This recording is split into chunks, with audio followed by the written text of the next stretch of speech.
Sebelum melanjutkan, tekanlah subscribe untuk berlangganan jika konten ini bermanfaat bagi Anda. Bunga KPR naik lagi, fixed atau floating rate, alasan kenapa cicilan KPR naik dan hutang KPR Anda makin membengkak. Kebijakan Bank Indonesia untuk mempertinggi suku bunga acuan atau B7 reverse repo rate sebanyak 50 basis poin menjadi 4,25% bakal berdampak ke sektor properti di Indonesia.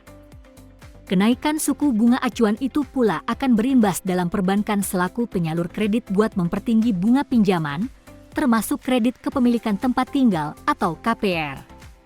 Menurut Panangian, kemungkinan perbankan tidak mau mengambil risiko yang relatif besar sehingga menaikkan suku bunga KPR yang tinggi, lantaran bakal berpengaruh terhadap respons pasar.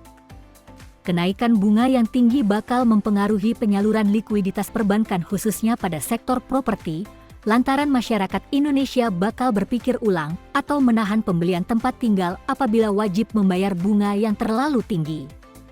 Selain itu, sebelum adanya kenaikan bunga acuan, harga properti juga mengalami penyesuaian dampak adanya kenaikan harga material bahan bangunan dan ongkos energi.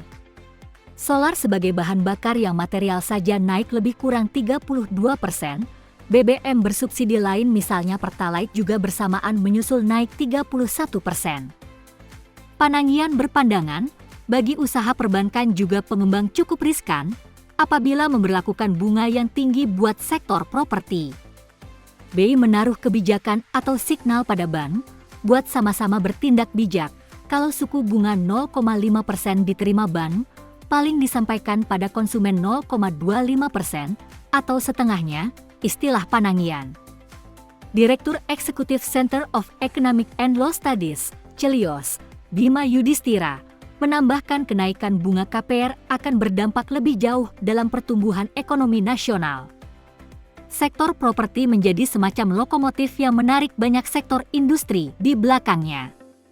Bukan hanya membangun rumah, tetapi membutuhkan peralatan rumah tangga maupun hiasan rumah yang dihasilkan oleh UMKM di tanah air. Sementara konsumen tidak semua siap apabila bunga KPR dibuat floating rate naiknya 1% sampai 3% dari sebelum penyesuaian suku bunga acuan. Demand buat segmen kelas menengah pada sektor perumahan mampu terkoreksi. Alhasil banyak anak muda makin sulit menjangkau untuk membeli rumah, pungkasnya. Salah satu solusi bagi milenial maupun Anda yang ingin memiliki rumah bisa melakukan kerjasama dengan developer properti dengan melakukan in-house pembayaran atau cicilan angsuran rumah dengan menyesuaikan kemampuan Anda. Atau solusi kedua menjadi agen properti dari Tirta Bumi Properti, Anda bisa memiliki rumah sekaligus gaji tambahan tanpa harus meninggalkan pekerjaan utama Anda. Untuk menjadi agen properti, link sudah kami sertakan di deskripsi. Menurut Anda bagaimana solusi yang kami berikan, apakah bermanfaat? Yuk sharing di kolom komentar. Terima kasih sudah menonton sampai selesai. Tekanlah subscribe dan aktifkan loncengnya agar Anda tidak ketinggalan update berita terbaru. Kami doakan semoga Anda sehat selalu dan panjang umur. Sampai jumpa di video selanjutnya.